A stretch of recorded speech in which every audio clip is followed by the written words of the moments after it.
Well,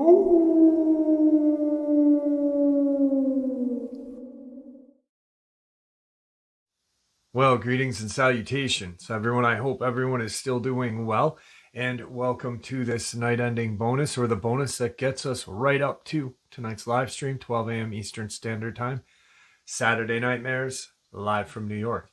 Before we jump into it, though, a couple links. As many of you know, I rely on Patreon, PayPal, channel membership, and the merch to help the channel to continue to grow and go.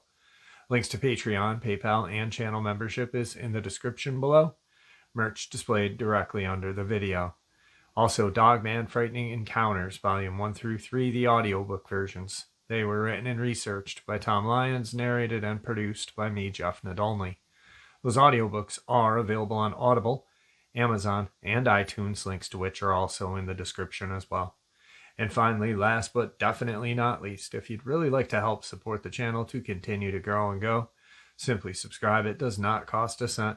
Click the like button, takes half a second. If you don't want to miss out on any of the informative uploads that I put out daily, click that bell icon, and folks, please leave a comment. Why? Well, because all of these things really do help the channel to continue to grow and go.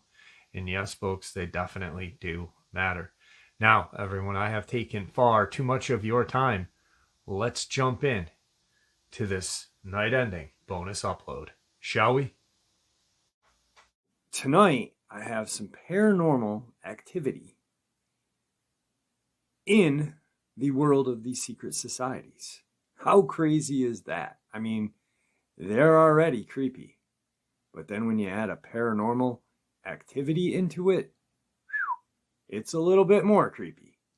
Let's get into it. Today's first experience on the paranormal side.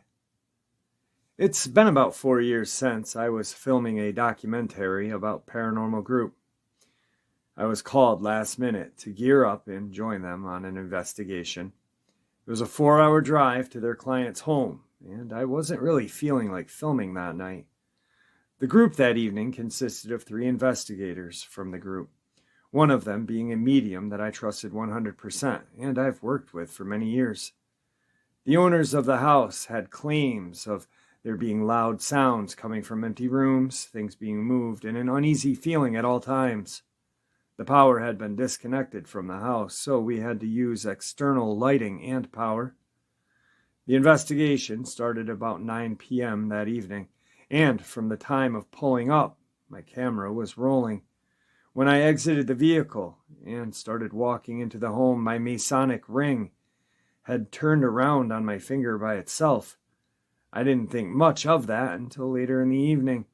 When I entered the home filming the group, it sounded and felt like someone was underneath the house with a hammer hitting where we had just stepped in the home.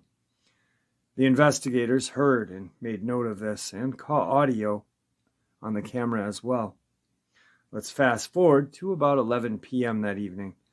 The medium was getting a calling to head to one of the back bedrooms. We all sat down, lining against the wall surrounding the room. She asked me to dim the lights on my camera. She started talking with the entity who was there, and that's when things became very strange. She tells me at this point that the spirit is attracted to me for a specific reason, and that he bears the same marks as I do. Let me be clear when I say this. I was only filming. I'm not part of the paranormal group. The only ties I have to the group is filming the documentary. Now I'm a very colorful human, not only with my artistic side, but also with the art that I proudly display on my body. Yeah, tattoos.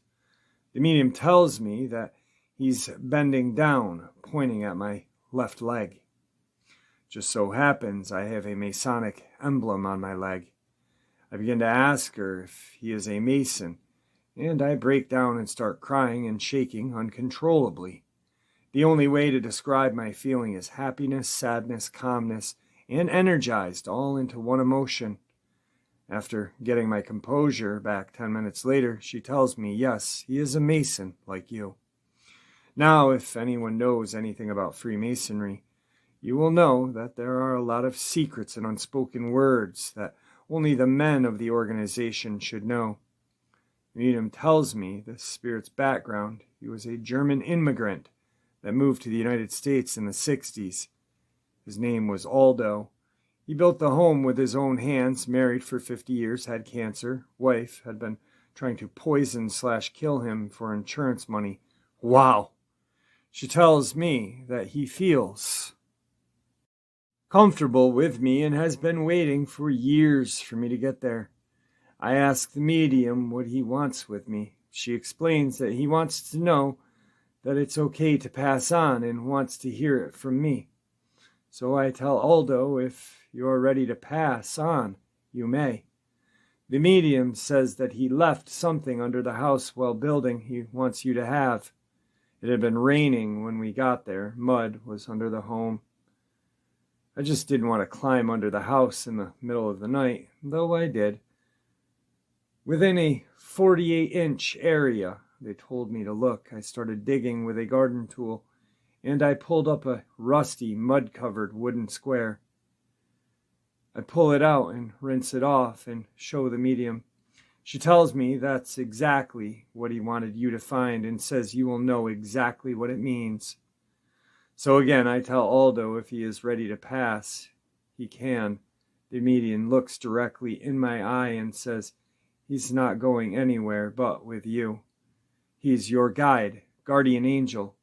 Now, I'm a very skeptical person, but what happens over the course of the next few years is intriguing. Days after the investigation/filming, I'm on my way to my local tattoo parlor. When I drop my phone in between my seat and the door, I'm looking down and not paying attention to the road. With a strong force of air blowing on the side of my face, I then realize I'm drifting into the other lane. I have just enough time to react and get into my lane before a transfer truck plows into me and I almost died. On another occasion, I was going to a get-together where there were plenty of adult beverages to knock out a college fraternity.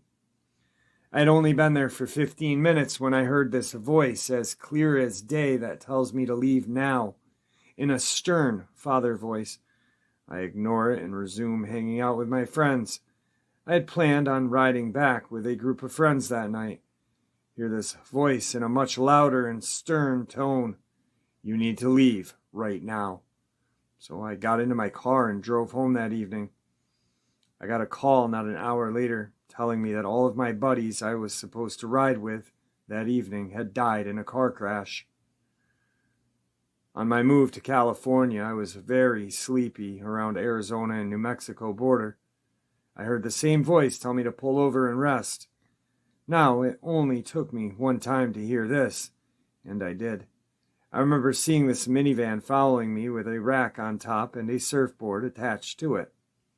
I was awoken 30 to 45 minutes later to sirens of police, fire, and ambulance. When I came to my senses, I got out of my vehicle and asked the local state patrol what had happened. He said there was a van that had wrecked and killed 3 other people in other vehicles around him. The driver had fallen asleep at the wheel. Now, if you ask me if I'm still skeptical, I would say that I am. The entire time I've been around paranormal investigating, and in some pretty haunted places, I just need to see proof. Is there life after death? Some may say yes. I'm really on the fence about that. I can't explain a lot of what's happened or things that have gone on around me. I'm just aware that I've been put here for a reason. If not filming and painting a picture of someone, maybe I'm here to tell my story. Today's second experience on the paranormal side.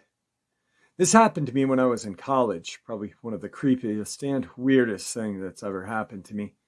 I do believe in ghosts, and I've had countless experiences in my life that have made it almost impossible for me not to. This still gives me chills whenever I think about it. I was a freshman in college and was heavily involved in the arts, theater, and music specifically. The fine arts building of my college had quite a bit of history. It was built in 1916 and had previously been one of the largest Masonic temples in the city. This is fairly evident by the Masonic symbols adorning the building and covering the stained glass windows.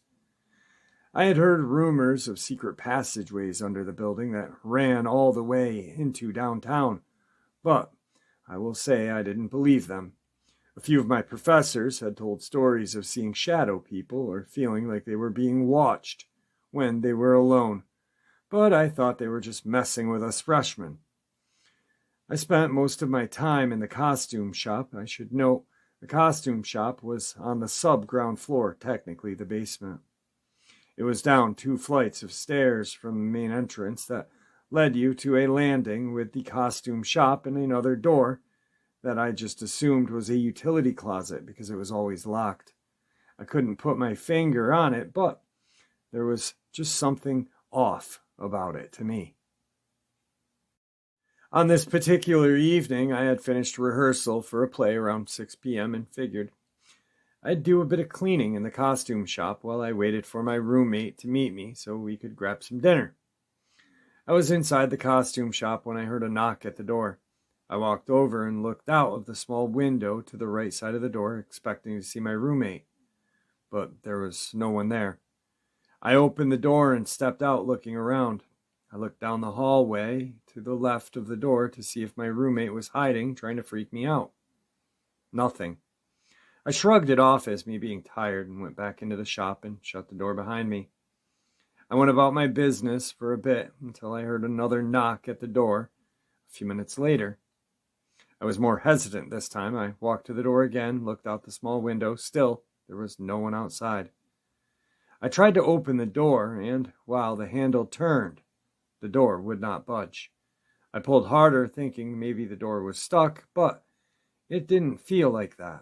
It felt that someone was holding the door shut on the other side. I looked out the window again and still did not see anyone. I was now frantically pulling on the handle, feeling the fear rising in my chest. I let go of the handle, only to have it start shaking wildly. Suddenly it stopped. Everything was quiet, with the exception of my own shaking breath. Then, from outside of the door, I heard a sound. The sound of the door creaking open. I gathered my strength and tried the door. It opened, and I cautiously walked out onto the landing. The always locked door was ajar. I called out, "Hello? Is anyone there?" I tried not to sound freaked out, but I was absolutely terrified. I pulled open the door and was greeted by a pitch-black staircase leading down. It smelled like a tomb that had just been unsealed for 100 years, musty and ancient. I felt the wall for a light switch, but could not find one. I reached into my pocket for my cell phone and turned the screen on. It was bright enough that I could sort of see as I made my way down the stairs.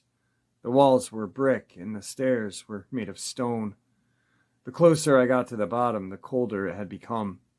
I was on the second to last step, straining to see what was in front of me. It was a door, a large stone door. I was about to move to the last step when I heard it, a voice. It was deep and sounded like it was right in front of me. It said only one word: "Welcome." I couldn't even scream. Instead, I ran up the stairs, tripping at one point, skinning my knee and my shin. Once I reached the top, I slammed the door shut and ran out of the building. My roommate showed up 5 minutes later to find me standing on the sidewalk shaking. I had told her what had happened. She went inside to get my things and locked the costume shop's door. When she came out, she looked at me with a worried expression. "That door was wide open when I went to get your stuff. Are you sure you closed it?" I just nodded my head. We walked home and didn't really talk about it anymore. I didn't go back into the building until the end of the next week. I just couldn't bring myself to do it. When I finally did, I descended the stairs and felt a chill shoot through my body. I looked at the wall where the door had been, and there was nothing there. It was just a wall. I thought I was losing my mind. I walked to the wall and studied it.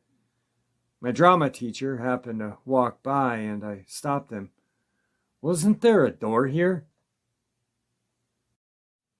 He chuckled. "Yeah, they walled it up last week. They did it in a hurry as well." Not entirely sure why, though. I always thought it was a closet or something. I can't say what I encountered that night. Was it the spirit of a Freemason who never left their temple? Was it something more sinister?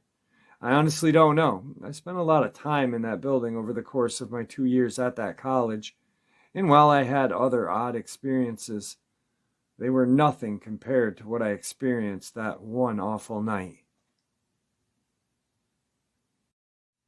Today's third experience on the paranormal side. I was a maintenance worker at the campground resort in the Appalachian mountains for several years.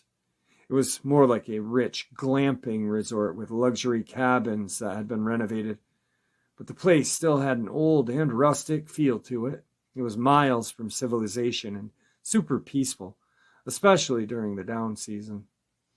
The resort was originally built during the Roaring Twenties at the height of Prohibition. The Appalachian Mountains were infamous for moonshining operations, and I'm pretty sure that the resort was the center of it all back in the day. There was a locked safe room hidden underground where they used to store the shine, as well as secret passages underneath some of the oldest cabins that were also used to store the illegal liquor. In its heyday, the resort was visited by numerous members of high society that came to party with the forbidden spirits hidden underneath the resort. One night towards the end of spring, before our busy season began, I was starting to become close with the new tourist manager of the resort. Her name was Kate, and on that night she wanted to sleep outside under the stars, but it had started raining. I suggested we go and sleep on a screened-in porch on one of the old cabins that had not been renovated yet. I thought it'd be a pretty good compromise, and we could fall asleep to the sound of the rain falling.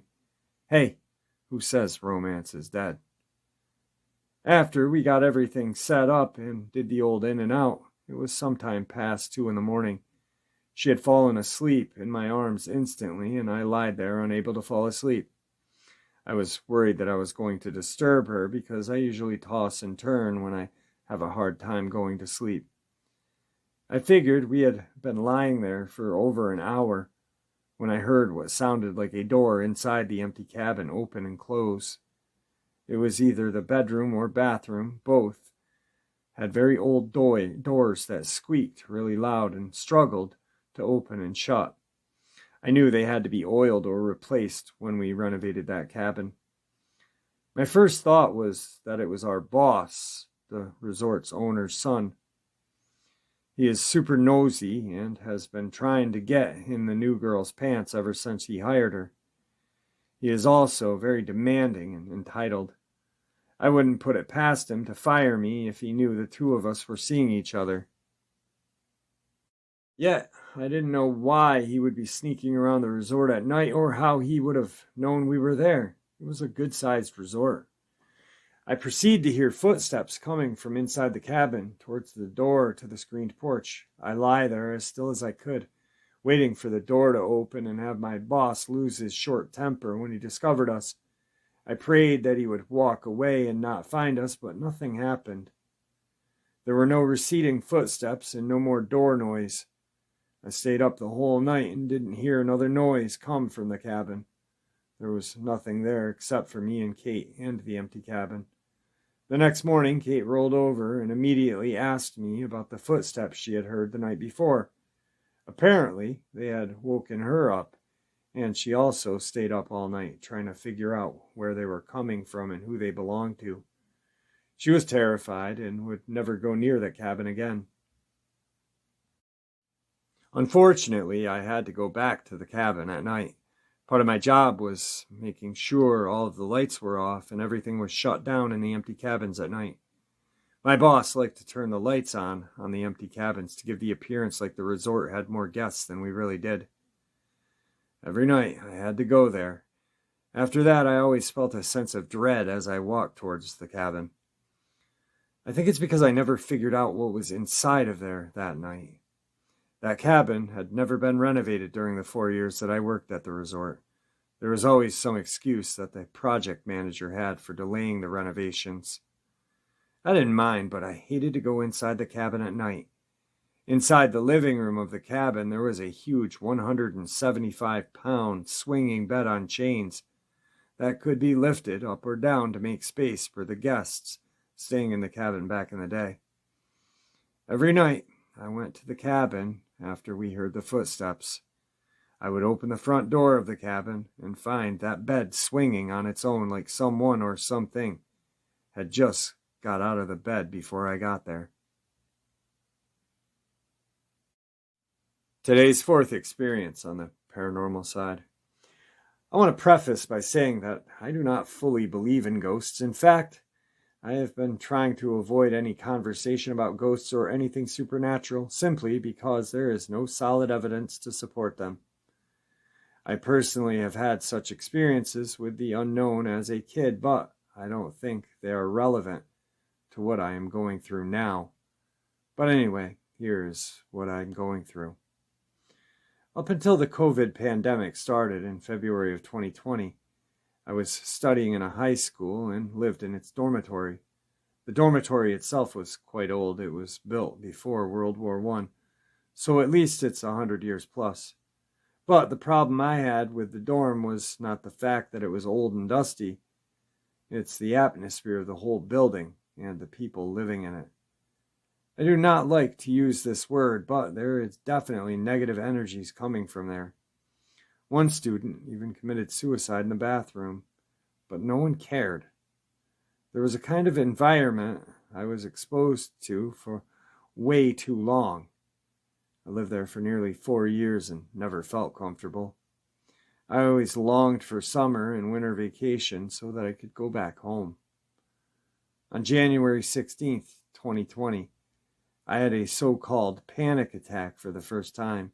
Not sure what triggered it, but I suspect it's the stress I'd been going through just living there. I was in my room at the dorm and immediately rushed to the nursing center at the school. They just told me to just drink some water and lie down. They thought it'd go away, but it did not. The next day, they took me to the ER and took a urine and blood test to make sure that I was not on drugs, but nothing abnormal was detected. They just told me that I'm stressed and that I should take care of my health. Also around this time, I started to have intense, heavy headaches and tinnitus 24/7. I completely lost my appetite, sex desire as well.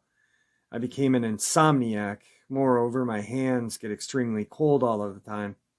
I thought I was going crazy. I could see things through my eyes, but everything seemed so distant. Those symptoms especially got worse at night. I actually became afraid of the night because of it. I also started to have nightmares where I was dragged from my legs by a woman with so many bruises and cuts. I am trying to describe what I've been going through, but when I put them into words, they really don't cover it. It's not like normal pain when you get the flu or the cold. There's no word to describe them. As soon as the winter vacation began, my parents took me to some good new neurologist because I thought I may have brain injury or something. They took blood tests, MRIs, x-rays. But once again, the results came back normal. I've been prescribed so many kinds of painkillers, but none of them have worked. I was so devastated that I became depressed from the pain that I had been constantly going through. But from the Western medical point of view, I'm healthy, at least on paper. I'm still seeing doctors regularly, but they just gave up on me. It's honestly sad. Fast forward, it's been 2 years since I had my first sign of symptoms, and pretty much everything remained the same. Not even a single improvement whatsoever. My parents are super worried about me, and they have pretty much done everything they can do to help me. But all the doctors I have seen just told me that I'm stressed. I've even tried TMS and Emgatli, but they did not work. I was just so disappointed. I'd rather die than live with this much pain. About a week ago, my mom made a confession that she had a similar experience when she was exactly my age. My mom is Japanese and grew up in Iwate, Japan. She lost her mom when she was 17 years old, and she started to show symptoms that I have been having for the past 2 years. Her family thought she went insane from the death of her mom, but when her uncle saw her at my grandma's funeral, he was shocked by how my mom was being possessed by demonic spirits. She said that her uncle was the only one that could understand what she was going through at the time. He took my mom and my granddad to the Shingon Buddhist temple a few days after the funeral. There were different sects of the Buddhists in Japan, and only some perform exorcisms, and they could only be performed by a few trained monks. There, the monk immediately recognized what was wrong with her, and he performed an exorcism ritual. She told me she doesn't remember much of what he did, as she could not comprehend what was going on. But the monk tapped the back of her neck or something. She immediately got better after that. The monk told her that she is sensitive to those entities of nature. He even told her to practice and study exorcism at the temple after finishing high school because she is closer to these entities than many people. But my mom was so afraid of those things that can't be explained that she refused the offer.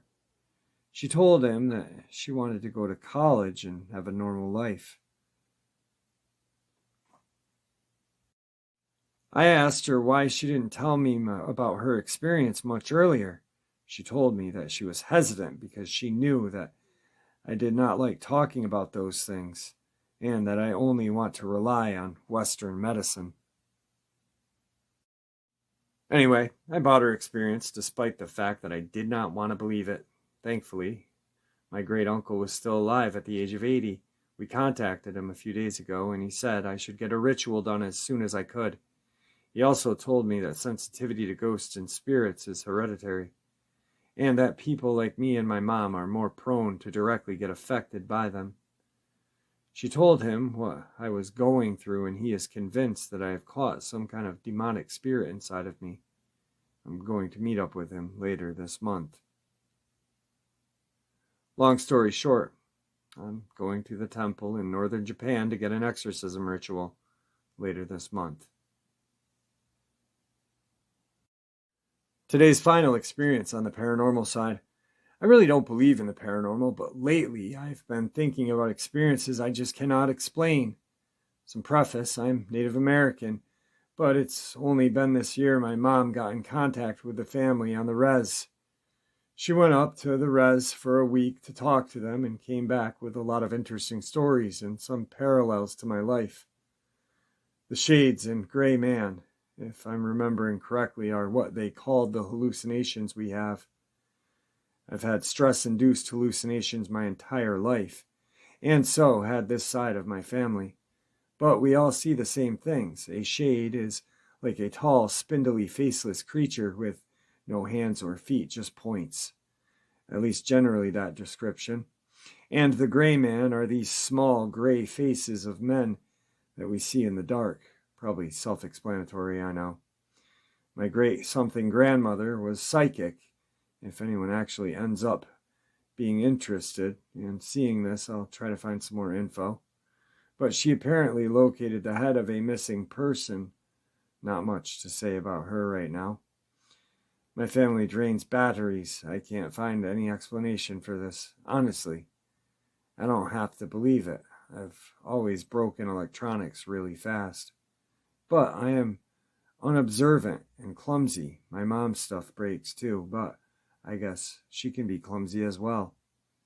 But when my mom visited the family, she brought a camera. Apparently, the battery died faster than it should have. She hadn't even really used it at all. I'm sure there's a rational explanation, so when I visit in June, I'm going to try some experiments. I always had a thing that followed me up until I was 9, and I called him the Pit Man. And when my mom told them about it in my room got saged, that's fun. Honestly, just curious what you guys think about this. Just a little quick bonus to tide you over until we get to 12 a.m. Eastern Standard Time, then live stream Saturday Nightmares, live from New York. I'd like to thank you all for supporting the channel. After all, it is your support that keeps this channel growing and going, and what gives us all a place and a chance to share our experiences and theories judgment-free. Everyone is treated with the respect that we deserve, so thank you. Please stay safe, happy, healthy, and ever vigilant, keeping an eye on our children, pets, family, and friends. These creatures are real. They are out there, and they are dangerous. Share this information with those you love and care about, and it may just help save their lives someday. Until next time, never stop asking questions, never stop searching for the truth, and God bless you all.